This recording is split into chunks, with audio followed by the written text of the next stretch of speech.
দেখেন আমাদের 97-এর আগে কিন্তু ফুটবল 1 নম্বর স্পোর্টস ছিল।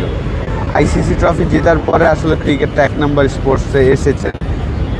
রিসেন্টলি আবার ফুটবলটা খুব ভালো হচ্ছে। কংগ্রেচুলেশন। আমি অনূর্ধ্ব-20 দলকে কংগ্রেচুলেশন জানাচ্ছি যে তারা অসাধারণ রেজাল্ট করেছেন। ঈদের দিন মনে হয় তারা গিয়েছিলেন, ঈদ স্যাক্রিফাইস করে কিন্তু বাংলাদেশের হয়ে খেলতে গিয়েছেন। এটা একটা আমরাও যখন খেলতাম আমাদের লাইফেও কিন্তু এরকম প্রায় 14-15টা ঈদ আমরা দেশের বাইরে করেছিলাম খেলার কারণে।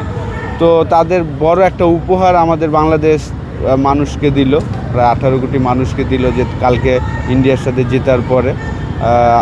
আমি আশা করব যে ফুটবলটাও যেন যে জনপ্রিয়তা ছিল 97-এর সময়, ওই সময়টাতে ওই জায়গাটা নিয়ে আসবেন। প্রত্যেকটা ফেডারেশনেরই আসলে অনেক কাজ করার জায়গা আছে আমি মনে করি। রেগুলার যেন ফুটবল খেলতে পারে, 12 মাসই যেন খেলতে পারে।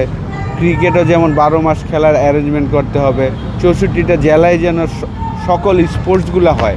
আপনি দেখেন আমাদের কিন্তু সব ফেডারেশনই কিন্তু স্ট্রাগল করছেন, সব কিছু আমরা ঢাকা কেন্দ্রিক। আমাদের কিন্তু ঢাকার বাইরে অ্যারেঞ্জমেন্ট করতে পারাটা খুব জরুরি আমি মনে করি। তো আমিনুল ভাইয়ের কাছে আমার এটাই আশা থাকবে নেক্সট 5 বছর, যেহেতু উনি স্পোর্টসের উপমন্ত্রী, ক্রীড়ামন্ত্রী, তো আমি আশা করব যে উনি এই জায়গাটা কাজ করবেন যে 64টা জেলায় যেন সকল স্পোর্টসের মানুষ যেন খেলার ব্যবস্থাটা হয়।